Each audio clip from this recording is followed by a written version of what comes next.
Hello. We left Henry VIII as a young boy, 3 or 4 years old, the moment of his creation as Duke of York.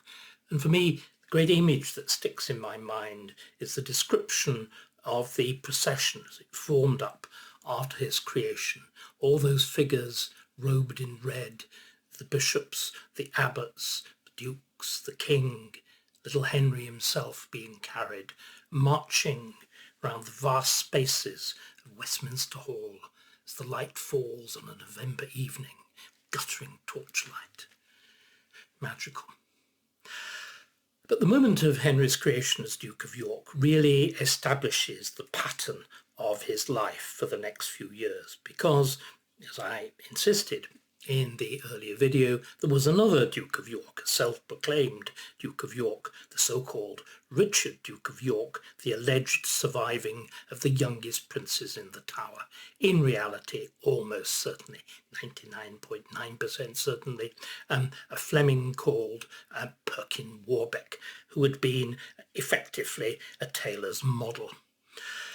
Perkin, at this point, as the rival duke, really sets the frame of the next stage of Henry's life, and indeed the next stage of the government of Henry VII. Perkin, otherwise known as Richard, Duke of York, goes off at this point to Scotland.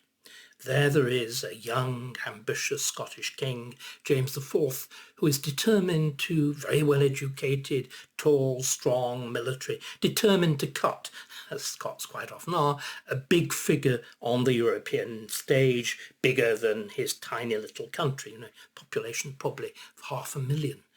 Complete, would actually warrant. And so James sees, as Charles of France had done, he sees in Richard, Duke of York, an ideal instrument with which to beat his southern neighbour and to attract the attention of France and other European powers. So Richard, Duke of York, is received very warmly at the Scottish court with full royal honours. Even more than that, he is given a Scottish bride, Lady Catherine Gordon, who is a remote cousin of the king himself, and James then not only recognises him as rightful King of England, but begins a campaign actually to wage war against England to put the rightful King of England, the King Richard IV, as it would have been, on the throne. Now, at this point, there's one thing that needs to be said very strongly about young Perkin. Whereas James IV is a genuine warrior, an ambitious and brave one at that, Perkin always shows his origins, I think, as a tailor's dummy. He's much better at strutting the stuff of royalty, of wearing the clothes, of charming, of taking part in processions, than he is in that other business of royalty at this point, which is actually fighting. Nevertheless, there is a rather showy but short-lived invasion of England, and Henry VII, Henry VIII's father, decides at this point that he really has to teach the Scots a lesson. So there is a parliament, there is a very considerable sum of taxation raised, and a great army is mounted to invade Scotland under the principal command of the Lord Chamberlain, Lord Daubeny, who's also captain of Calais, the great English dependency, the heavily militarised dependency just on the other side of the Channel, which is still very much English territory. And Daubeny is one of the military strong men of the regime, so he is massing the flowers of English chivalry and the following of men-at-arms to invade Scotland. At this point, the rather unexpected happens. Scotland is up there. Cornwall, down in the far, far southwest, I was going to say of England, but sort of semi-English, not English. Cornwall sees absolutely no reason why it should raise taxes or pay taxes to invade Scotland or even to resist a Scottish invasion. Its sense of belonging to England, its sense of a broader loyalty to England, or at any rate an England led by Henry VII, is not enough, and the Cornish rise in a great revolt. And the revolt presents arguably the greatest single threat to Henry VII's regime, to the regime of Henry's father. Because, and this is astonishing when one says it. Remember, most of the military effort is already up in the Midlands. It's away from the south. What the Cornish rebels do is at that point march the whole of the way across England from west to east, south of the Thames, and the king cannot stop them. He shadows them north of the Thames as the two armies, a not very big royal army at this point to be truthful, and the larger, more powerful army of the Cornish rebels march the whole of the way across the Thames, paralleling the Thames, and will eventually meet to the southeast of London, the king having come across, and the pincer movement across the Thames. What do you do? What do you do with your children? At this moment, of course, the whole Tudor regime hangs by a thread. Henry's life hangs by a thread. Prince Arthur is relatively safe. He is up in Ludlow, where he's been brought up with his own independent household. But Henry, probably at Eltham. At any rate, he is very quickly brought to London. And to be looked after by whom? As always with Henry, to be looked after by his mother, Elizabeth of York. The Duke of York, as he formerly is, joins his mother, first in the great house of the Cold Harbour on the Thames, and then as the rebels get nearer and nearer to the city and the sense of threat and of danger, he goes with her into the great grim walls of the Tower. Just like a previous Duke of York, just like Richard, Duke of York. And the question was, how would he emerge? I would guess Henry probably had a whale of a time.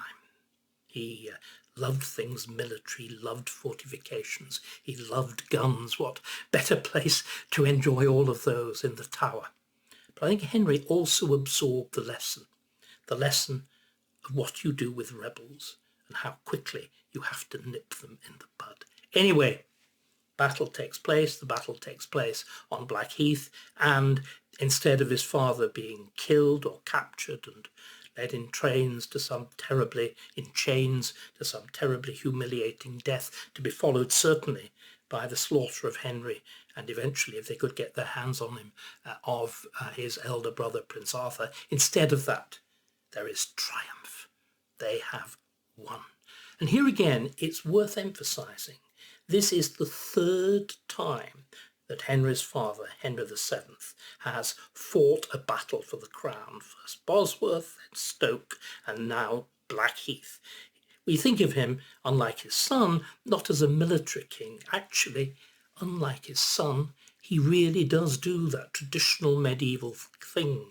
He fights for the crown, he wins it in battle, and he twice keeps it in battle.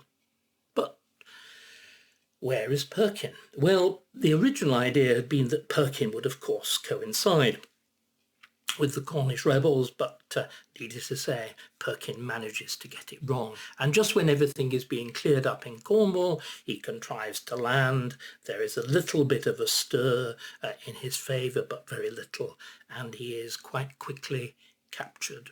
And it's him who now goes into the Tower, never fully to emerge. You can tell just how important this was thought, the capture of the rival claimant, the capture, we always call them pretenders. I mentioned the Tudor habit of recording things. His capture is recorded by Lady Margaret Beaufort in the beginning of that Book of Hours, the important calendar that is kept by her of notable events. It's recorded there, along, of course, with a very brief entry on Henry's own birth. But it's even recorded in that other great archive of the activity of Henry VII, his chamber books, the books kept by the treasurer of the chamber, which increasingly, as the reign goes on, become the log of the most minute daily expenditure of the king, from which you can learn so many things. And there is a triumphant note there. This day came Perkin. He's caught. The trap has snapped shut.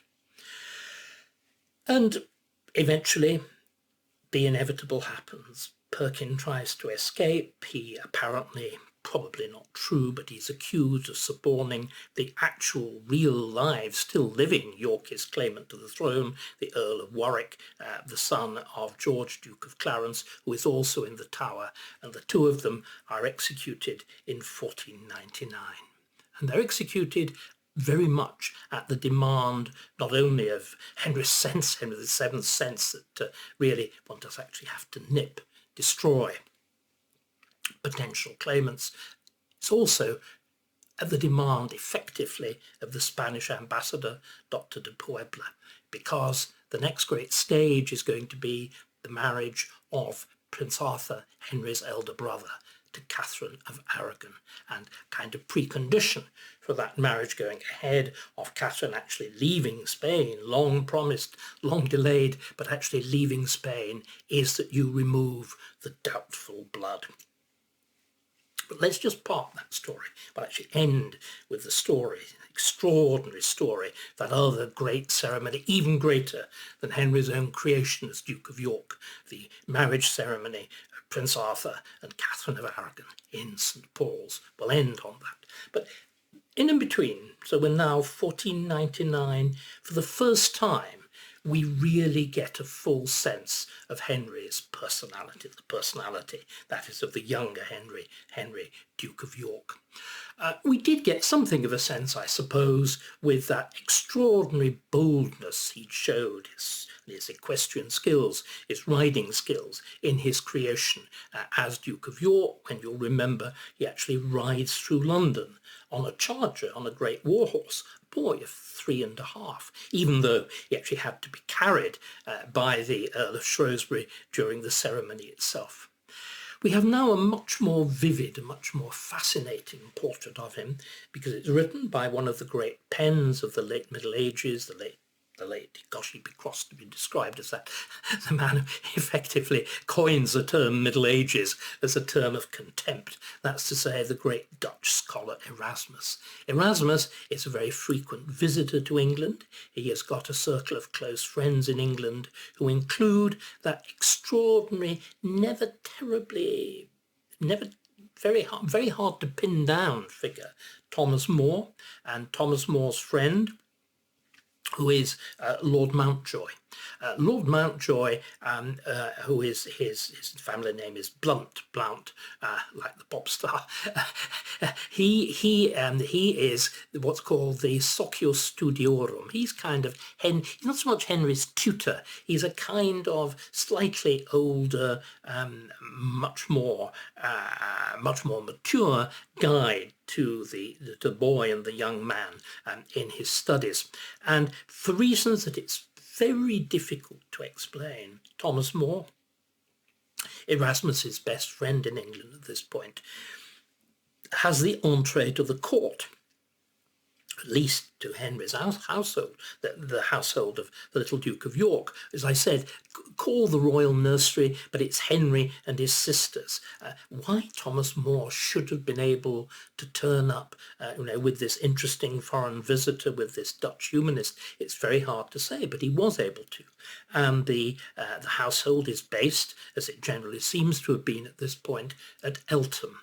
And Eltham, which is a few miles from the great Palace of Greenwich, a few miles to the south and east of Greenwich, inland a bit, had been one of the favourite houses of Henry's grandfather, Edward IV, the mother of Henry's, the father, very masculine, the father of Henry's mother, Elizabeth of York. And I think I mentioned before, Henry takes after his Yorkist grandfather very strongly, the powerful build, the complexion, the colour of hair, the colour of eyes, and it would transpire a great deal of his temper and character as well.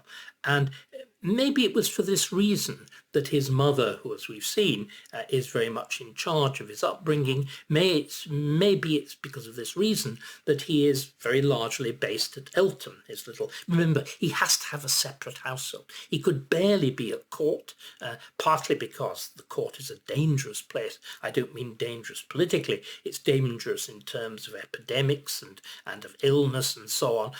But it's also just a question of he's got a big household, the king and queen have got very big households, and there's nowhere that could actually have accommodated all of them. So he's brought up in this subordinate palace of Eltham. Fortunately, considerable chunks of it still survive.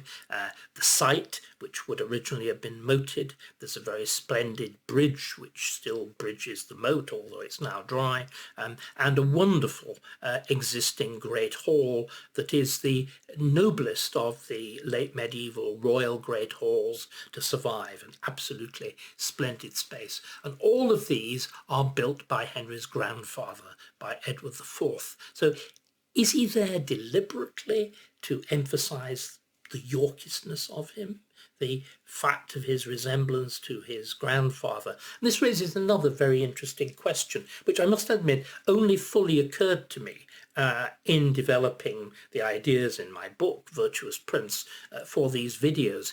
Is it really only because of Perkin Warbeck, because of Warbeck's claim to be Duke of York, that Henry VII decides to revive the Yorkist title? I mean, he shows himself profoundly ambiguous and, generally speaking, very hostile, for obvious reasons, to those of Yorkist blood. And yet, of course, by reviving that title, well, he prolongs that sense of Yorkishness. Henry's livery is the Yorkist livery. There is the use of the white rose. His wife uses the white rose. And now Henry is more or less deliberately, as far as we can see, brought up in the shadow of his Yorkist grandfather, of Edward IV. Anyway, it is to Eltham, to this great hall, set then in lovely hunting country and parkland, just to the south of the River Thames, just south of Greenwich, which is actually the palace rises directly from the south bank of the river. It's there that Erasmus and Thomas More go to be introduced to the young, we call him Prince, the young Lord Henry, to give him the title that he would have been known by. And Erasmus later on writes about this. Now, no doubt, Erasmus's account is polished by the knowledge that Henry will, by the time he writes, has become king. But I don't think he invents entirely, and we have enough surviving documentation to show that certainly the broad outline of the incident, and the incident is in very developed form, as he describes it, is true. He is taken into the hall by More. Clearly, the young Henry has been appraised of his visit, and he finds Henry with his sisters and with the baby Edmund, effectively arranged, I would guess, on the dais of the hall. They stand like a tableau. There's Henry's eldest sister, Margaret. There is his middle sister, Mary. There's a little sister, Elizabeth. And finally, there is the even littler brother, Edmund. And in the centre is Henry. And Henry, Erasmus says, even now has that which is royal about him. Henry, even at the age that we are now, he's about 8. Henry, in other words, is a star. He has star quality. He has got the ability to attract attention, the ability to impose himself upon a scene. And he then displays, exquisite patronage to the great Dutch scholar. He is invited to stay to dinner.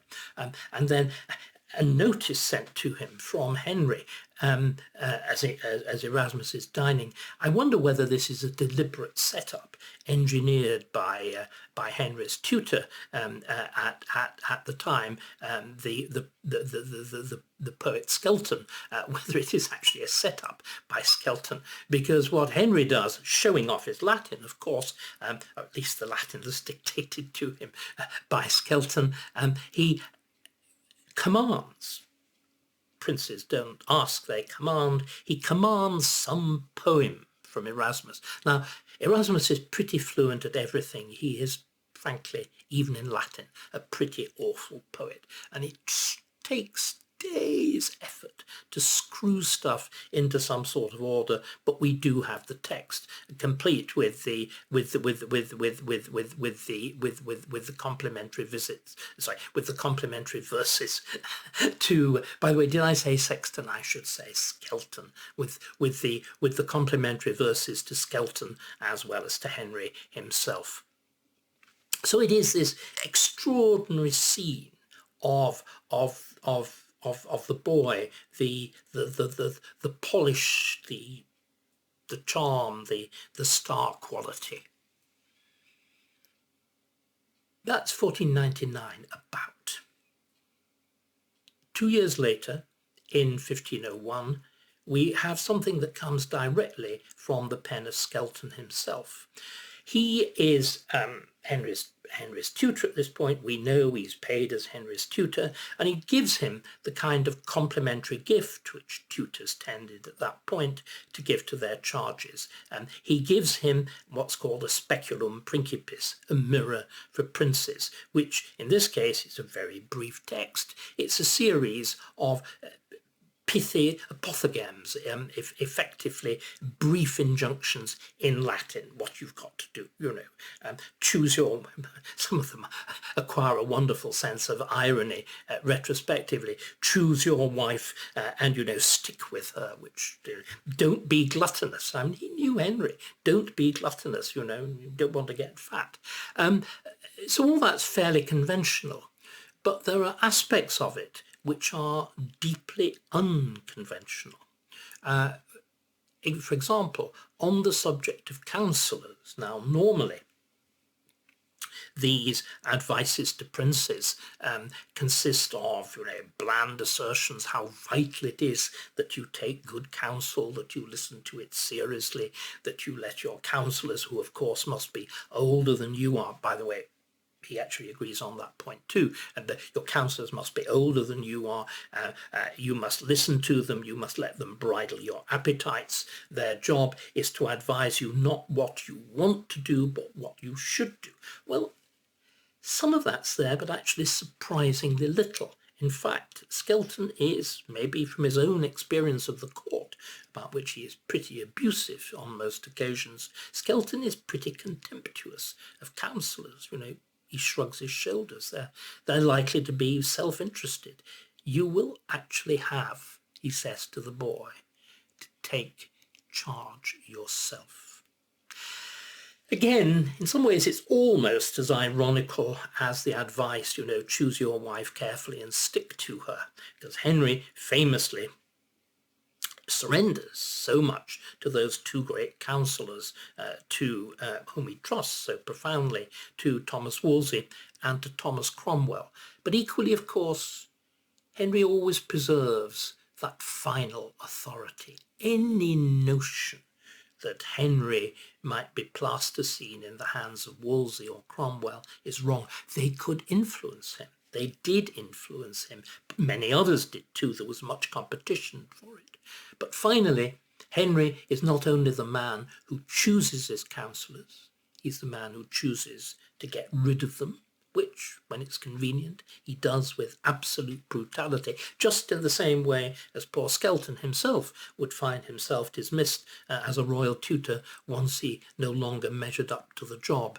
But Henry always preserves, Henry, the younger Henry, however much he may occasionally have seen flip about the business of government, however much he enjoyed pleasure and hunting and whoring and dancing and music and everything else. Finally, he hugs that power to himself, and he can always exercise it. So, what influence does Skelton have? It's impossible to say. On the other hand, there are other lighter aspects where there are very clear, very, very clear traces of Skelton's influence. Henry has Skelton's verse is extraordinary. It's this mixture of Latin and English. It's helter-skelter stuff. Helter-skelter would be a very Skeltonic phrase. And Henry's own prose has something of this quality. especially when he's speaking extempore. He is a very fine extempore speaker, as so many members of the House of Tudor were. We know his father has an extraordinary, more mellifluous, formal, continentally trained rhetoric, but all Henry's children, even Edward, have again this combination of public presence on the one hand, a ready command of language and ability to project, and an ability to project character with extraordinary force, which very often they display in their great parliamentary speeches, especially at great moments of crisis. So we can glimpse several of these things at this point in Henry's upbringing and his education at the hands of Skelton. Well, here we are now. We're in 1501. It's a date of extraordinary importance because that summer, I've already mentioned the project for a marriage between Prince Arthur and Catherine of Aragon, the youngest child, the youngest daughter of Ferdinand and Isabella. They're called the Catholic kings of Spain. Actually, Spain is a fused monarchy. Isabella is the ruler of the kingdom of Castile, which is the high centre of Spain and the east of and the west of Spain. And on the other hand, Ferdinand is the ruler of Aragon, which centres on Barcelona, which is the eastern, the Mediterranean side of Spain, looking across the Atlantic. And by this point, of course, the two kingdoms are looking in opposite directions. You've already got, and Catherine herself was there in 1491 with the completion of the conquest of Spain from the Moors at Granada. She is there at that extraordinary moment when Columbus is commissioned to discover the Indies. It turns out America, and Spain occupies with astonishing speed, conquers with astonishing speed, that vast swathe of Central and Southern America. So Castile looking in that direction towards the Atlantic and towards North Africa, an inheritance of crusading, the much more commercial kingdom, much more trading Mediterranean kingdom of Aragon on the other hand, of this new superpower that's created by the marriage of Ferdinand and Isabella. And Catherine as the youngest child of that. So an enormous step up for the Tudors, that the heir to the English throne, Prince Arthur, will be married to this youngest princess of the House of Trastamara, the house of the new, more or less united Spain. Poor Isabella, it's her last child living at home. It's clear she's a mother. She's royal, of course. She knows that her children will have to go off and be pawns in the great dynastic game, but she's clearly very reluctant to let her go. But eventually, let her go she does, and Catherine begins in 1501 an extraordinary voyage from the south of Spain, where her parents still are, across the great high dry plains, the great plateaus of central Spain, up to the north, takes ship to cross the Bay of Biscay. She immediately encounters the most terrible storms. She's driven back to land. She sets sail again, and again the most appalling voyage, which later on she sees as being a kind of prophecy, an omen, an evil omen of what her time is going to be in England, and it takes the intervention of one of Henry VII's most successful sea captains actually to bring her safe to land in the West Country. She then processes across England. She's met by Henry VII and his eldest son, Prince Arthur, at Dogmas Field, and there's this wonderful little theatre played as Catherine explains she can't possibly be seen, she's veiled, and Spanish rules require that she can only be seen by her future bridegroom and his family once they're actually married, and it's quasi-Islamic. Henry VII says, "Tough, you're in my kingdom, you are my subject. The rules of Spain no longer apply, the rules of England do, and we look at our women before we marry them." But anyway, happily, they're both very satisfied when they look at Catherine, who at this point, she's going to get fat and ugly very quickly with repeated childbirth under Henry. but at this point she's young, petite, pretty, and charming. Though, of course, there are some difficulties about language. She only speaks Spanish and Latin. She has no French and obviously no English. Nevertheless, both Henry VII and Arthur have quite enough Latin to get by. So she's then brought to London, and all the time there's the plotting for this grandiose ceremony, this most important, as it seemed, royal wedding that would cement the position of the Tudors on the throne of England. And very unusually, there is the decision to hold it in St. Paul's, not in the Abbey, not where Catherine had landed, as was very often the case for royal brides, but a huge, grandiose ceremony. And the planning for the ceremony is so prolonged and is on such a scale that Isabella, back in Spain, even hears about it, and she writes a letter to Henry VII saying, please, this is overblown, this sort of, practically saying, this risks calling down the wrath of God. Well, I suppose you could make the comparison, couldn't you, with another rather overblown ceremony of a marriage of a Prince of Wales in St. Paul's, that of Charles and Diana. And do you know what? That is the next royal wedding, the wedding of a Prince of Wales, to take place in St. Paul's. There is that huge gap from 1501 right through to the 1980s. And both ceremonies have an astonishing amount that compares, that is comparable between them. Both of them are there designed to reassert the position of the monarchy, and above all to do so by popularising it. Now, people will say this is a preposterous comparison, isn't it? In the 1980s, you had things like television. Well, they didn't do badly in that department. In 1501, they consciously used St. Paul's, the scale of St. Paul's, to secure maximum visibility. How do they do it? Well, I've already mentioned when we were talking about Henry's birth, that there was this practice when a royal child was born, that to make sure everybody could see it and could see the christening and could see that everything was done properly, you build this huge kind of round pyramid, series of stages going up, structure, on top of which, of course, you put the font.